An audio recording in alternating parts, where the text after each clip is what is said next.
ये कहीं बैठे हो तो हाथ हिलाइएगा। आप ही हैं श्री शिवाय नमस्तो। गुरुजी मेरे भोले बाबा का क्या बखान करूं। 5 माह से काम धंधा व्यापार व्यवसाय सब बंद पड़ा हुआ था। दुकान का किराया भी देने की सामर्थ्यता नहीं थी कि कुछ दे पाते। बहुत तकलीफ आ गई। एक बार जब दुख आता है ना तो वो झंझोड़ देता है, और दुख में जब व्यक्ति को झंझोड़ा जाता है तब वो ना जाने कहां कहां जाता है, भटकता रहता है। यहां जाएगा वहां जाएगा, ऐसा हो जाएगा। और भटकाने वाले भटकाएंगे आपको, बहुत भटकाएंगे। कोई कहेगा ये दोष लग गया, कोई कह गया वो दोष लग गया, कोई कहेगा तुमको ये तकलीफ हो गई, कोई कहेगा तुमको वो तकलीफ हो गई। पर एक बात याद रखना, दुख मेरे राम जी को भी आया, दुख माता जानकी जी को भी आया, दुख मेरे कृष्ण को भी आया, दुख मेरी राधा रानी को भी आया, दुख रुक्मणी रानी को भी आया, दुख सतभामा को भी आया। तो हम भी तो वही हैं, हमको भी आएगा। पर क्या राम जी भटके थे? क्या भगवान कृष्ण भटके थे? क्या करा?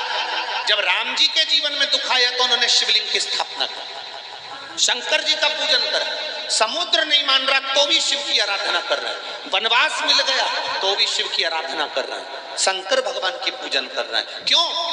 नहीं तो वो किसी से पूछ लेते कि महाराज जी बता दो हमारा दुख कैसे मिटेगा, कोई विद्या हो तो बता दो। और राम जी के पास में कितने सारे संत, कितने गुरु थे, किसी के पास गए नहीं। उनने शिवलिंग की स्थापना करी, पूजन करी, आराधना करी। भगवान शंकर उनके लिए मार्ग प्रशस्त करते चले गए और पार हो गए। भगवान कृष्ण ने एक शादी नहीं करी, 16,108 रानियां भगवान कृष्ण की थी। एक औलाद नहीं हुई भगवान कृष्ण के यहाँ, संतान नहीं हुई भगवान कृष्ण के यहाँ। बिलक पड़े, रो पड़े, गर्गाचार्य बाबा जी को बुलवाया, मेरी 16,108 रानियां, संतान नहीं है, आप कृपा कर दो। गर्गाचार्य बाबा ने कहा तू चिंता मत करो। भगवान कृष्ण से कहा तुम एक रानी के साथ बैठकर शिव जी का अभिषेक 11 दिन तक करो। एक एक रानी के साथ भगवान कृष्ण 11 दिन तक अभिषेक करते रहे।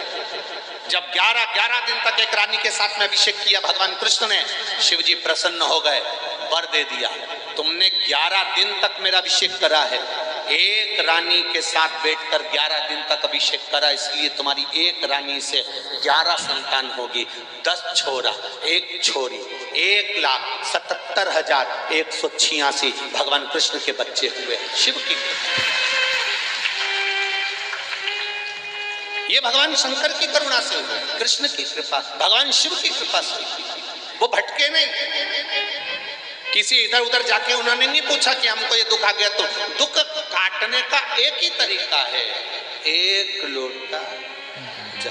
अब ये पत्र में भाई ने लिखा है कि इतना झंझोड़ दिया कि लाले पड़ गए, किराया नहीं दे पाते, दुकान नहीं चलती, ताले लग गए, सब तरह से जब परेशान हो गए, तब टीवी पर शिव महापुराण की कथा एक बार चैनल बदलते बदलते सुनी।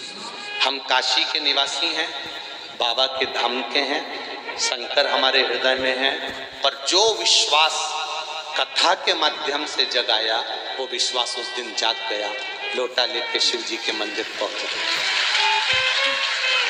एक बेलपत्र बाबा को चढ़ाई, विनय करा। आपने कहा था अशोक सुंदरी की जगह पर हाथ रखकर, अशोक सुंदरी मालूम है ना, जहां से पानी बहता है उसके बीच में, अशोक सुंदरी की जगह पर हाथ रखकर बाबा से विनती करना जब बहुत तकलीफ में होता। बाबा से हमने कहा रोटी के भी लाले देने लगे हैं, तकलीफ बहुत बढ़ गई। ऐसी राह खोजी बाबा ने कि आज मेरी खुद की किराए की दुकान तो गई, स्वयं की दुकान बाबा ने खुलवा दी। और 29 नवंबर को उसका उद्घाटन हुआ और ऐसी चल रही है कि दुनिया भी नहीं चला सकती होगी, ऐसी बाबा की। बैठिए, नमस्ते। ये शिव तत्व, और दुकान का नाम भी दे दिया। दुर्गा चश्मा घर, शिव की कृपा, ये सब शिव है। और खड़े